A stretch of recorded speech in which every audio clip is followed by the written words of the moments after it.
David said at the beginning, 3 topics tonight. The first one is about Agile and the role of the project manager, how the project manager transforms in an Agile environment. We have Ronald. I want to welcome Ronald for this. Ronald has more than 6 years of experience in Agile and applying Agile methodologies in the gaming industry. I'm not wrong? Gaming, but also commercial. Okay. So I would just thanks for your time and for preparing the material. Thank you. Thank you. Good evening. Can we hear me without the mic? Yeah. We might need a finger to help out. Yeah. All right. In that case, let me just start with a couple of thanks. Thank you so much to Anna for giving me this opportunity. I wanted to also just take an opportunity to thank the Mentoring Committee. Again, you've heard, this is a volunteer-based organisation. Without them, we don't kind of have these events that we see now before you. And then I just wanted to thank the audience who came in to listen to what should be free, if you don't mind what I'm saying. No. So with that out of the way, I just wanted to give you a quick background. So yeah, my name is Ronald Haupt. Things are the same, Haupt, but don't pronounce the L. I'm an Agile project manager who works out in Doncaster, a little company called QSR International, where we develop innovative software for researchers who are specifically working with unstructured data. I am a part of the PMI mentor group. So I was there at the very start, along with Tony, as you heard, as a mentee originally. We were actually the mentee under Anna. And from there, I've graded to a mentor. And I've been very specific in always wanting to put myself out there as a mentor who can help assist those who are interested in Agile space, specific development and in Agile space. It was out of that we kind of chose my topic for this evening. So putting myself out there for somebody who wants to assist in anyone who's interested in the Agile space.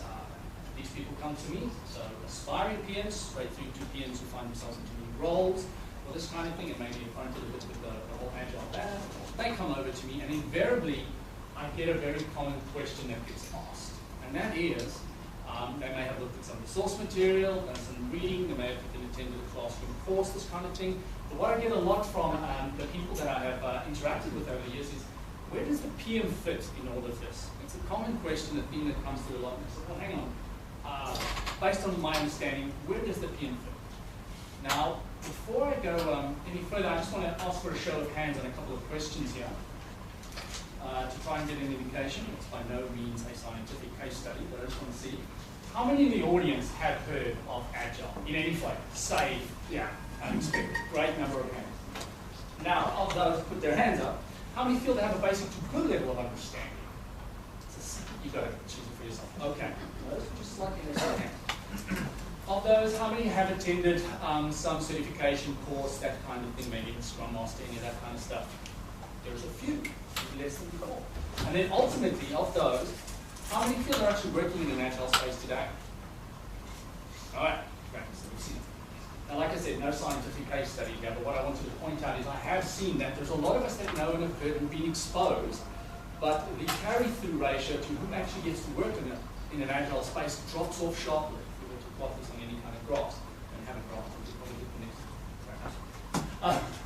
So with that in mind, like I said, I often wondered, is this not because of, I get this question quite often, where does the PM sit in this Agile sphere? And I personally started looking into that and thinking, is it because these individuals, having gone through a lot of the course materials and this kind of idea, the PM is never mentioned by name, you get very specific mentions of other roles, and due to their, I guess we could call it, understanding at this point in time, they think the PM could be a prehistoric beast in this new world of Agile. And I get a little bit of that in the undertow. So then the best way for me is to go about taking these mentors through a process. I believe in this idea of just giving the answer outright is feeding the fish instead of teaching he or she to fish. So going through the process, we come to a point where they start to realize what the answer is. And that's what I'm going to share with you tonight, how I go through. So when I asked them, or when they asked me the question, rather, we go, okay. So you said, where exactly does the PM sit in all of this? And by that, I would like you to answer to me, what are the roles that you know about? Obviously, this is also a way that I can test their level of Agile knowledge. Well, there's this one thing that's called a backlog owner or a product manager. Depending on you using, say, Scrum or any of those varieties, you could get a different word for the same thing, but effectively you get this backlog owner. So, okay, that's right. And what is the backlog owner? Well, they very much prioritize the list. We've all read this before. They're responsible for that backlog, the order of work that the delivery team is going to carry out, which is the other role that gets spoken about very often in an in-classroom setting, at least every single one I've been in the course material. I said, okay, and that's true. We can both agree that probably we don't sit there. And then there's this thing called the Scrum Master, who is called out in a very specific role within the Agile environment, more about one of removing impediments, quite often chosen from one of the people in the delivery team, this kind of thing. I said, okay, great. So at least, to tell you this much, you seem to know your basic Agile roles, which is a good starting point. But in doing that, we're back at the question, where is the project manager in this? Because it's not called out, she's not called out. I said, okay, true. But here I stand in front of you, dealing with, I am an Agile project manager. I have all the responsibilities for project manager. And I work in a very much Agile environment. So how does this work? So again, let's go through the process. So I said, taking a look at those three roles that he or she has pulled out to me, I'll take every mentor that's asked me this question through much the same process. I say, and let's go through and look at this in a way to see if you yourself can reach the answer that I could otherwise give you. So let's take a look at the first. Do you think the project manager could fulfill a backlog owner role? You know, we talk backwards and forwards on this. Based on the understanding of what a backlog owner does, maybe. If you've probably come up through a more requirements-based role, remember the backlog owner is the person who interfaces with the customer, or even in the case of QSR where I work, we don't have a customer, we have a marketplace. So backlog owners tend to be BA-ready people who have come up through the requirements side of things, so that they can make better sense out of the ones that need to be in the entire marketplace to condense that down into something that we should work on in a priority order. So backwards and forwards, yes, not ideal. There's probably a couple of really good PMs out there who could also fulfill this role normally, so you could do it in an Agile space too, not a problem. What about in the delivery team? This is a harder one. Remember, your delivery team is this cross-functional group of really strong individuals, at least strong individuals, who are cross-functional in their skills and can take and deliver on any part of the work in a value train kind of way. If you have a PM in there, I'm sure there's always exceptions to the rule. In actual fact, we have an exception to the rule. We have somebody who was formerly our development manager, so very strong technical skills, used to write a lot of code back in the day when he grew up. We on occasion can say, yeah, sure, you can fulfill one of those roles. He can help out, and he does. But that's not ideal, so I get them to agree, that's not where we're sitting with that one. Well, what about a Scrum Master? Granted that the Scrum Master is all about the removal of impediments, the person that's synonymous with standing up at the morning stand-ups every day. There's a lot of crossover, sure. But probably not ideal. So again, we've established that the three mentioned roles is not somewhere where the PM will necessarily fulfill and go into. All right. So with that in mind, yes, I agree, I had an answer to the question, but let's turn the question around. And let's try to look at it and see, so what is the project manager ultimately responsible for? And even the aspiring PMs tend to be able to answer all these areas pretty well. And then what we do is we try and plot this question against the three roles to try and see if any of those roles actually assume any of the responsibilities that the PM ordinarily takes responsibility for. And we go through this one at a time. I won't do it for everyone, but you can get an idea for this. We go through something like building effective teams. This is one of those things, if you go through the PM bot and so forth, that's one of the areas we get grilled in quite a bit. It's something that PM needs to do. You need to know how to build effective teams. None of those pre-existing roles in terms of your Scrum Master, your delivery team, or your product backlog owner takes any responsibility for this. They do not build teams. So there's somebody that's got to do that. We've got a few strikes on the board for those guys. They do not assume that responsibility. What about managing communications, that kind of thing? Now again, I'm not referring to communications within a team based, just to the team. I'm talking bigger and global. We do communication plans. We do a lot of communication between the teams, between departments, stakeholders going up the chain, that kind of thing. None of these existing roles that you've called out in any Agile environment assume responsibility for that. So you still need someone else taking care of that. Same thing with risk management. Again, sometimes I get some of the cleverer responses, which says, yeah, but some of that is held by the team. Yes, there are certain things when you really start going deep into Agile in and around stand-ups, they're useful, mitigating day-to-day, the planning meetings, this kind of stuff.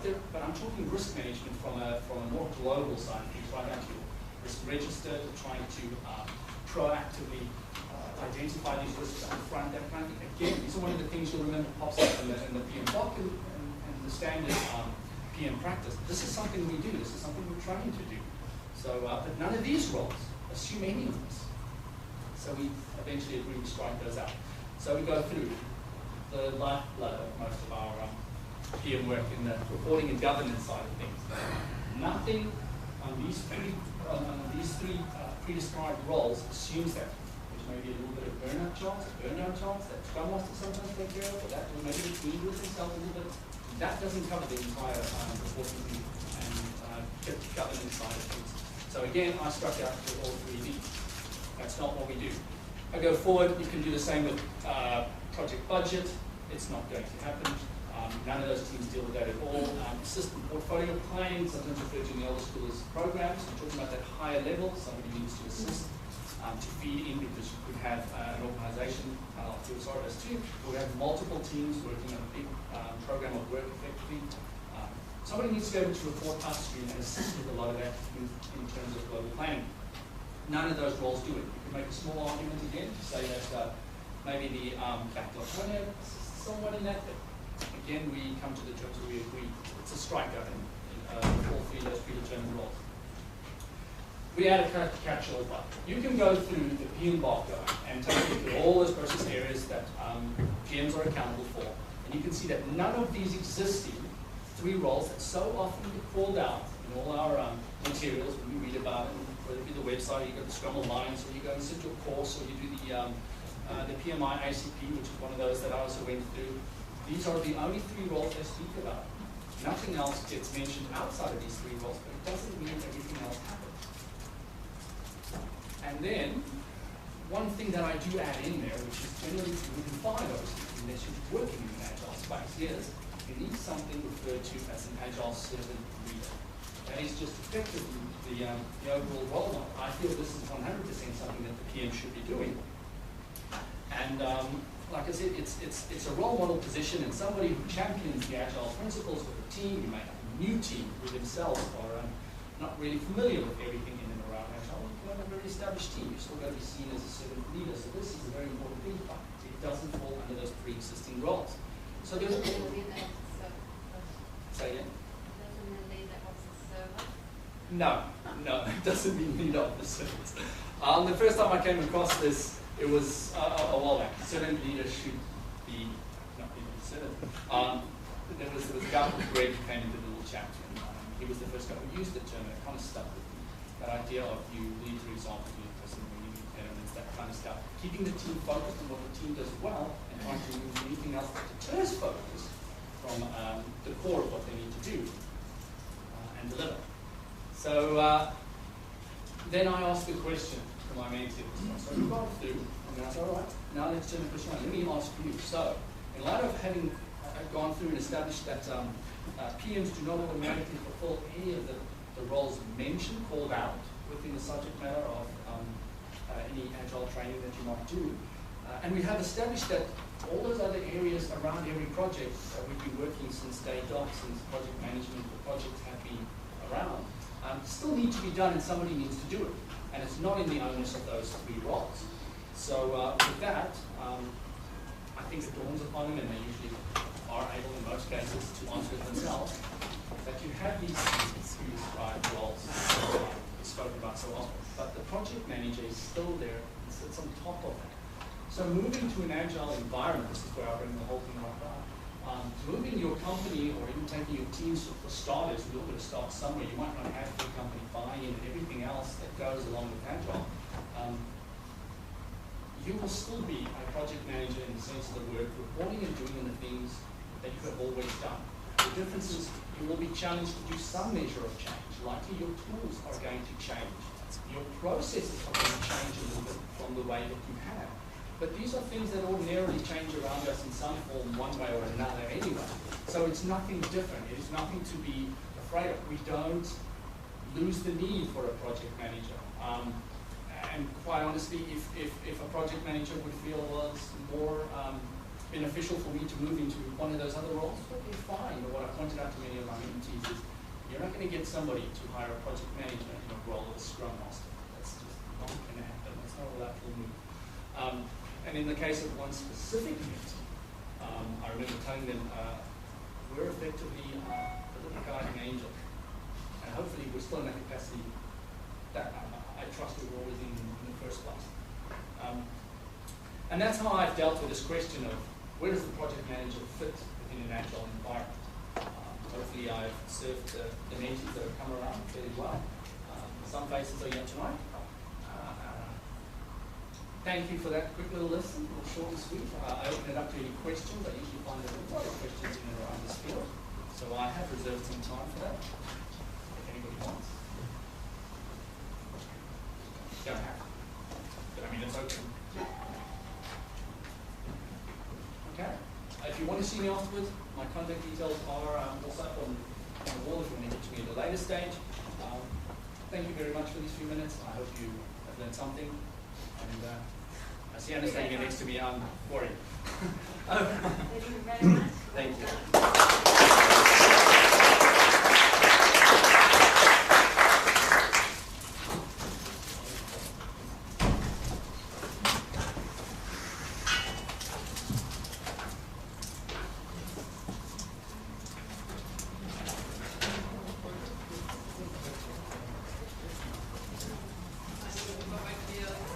you.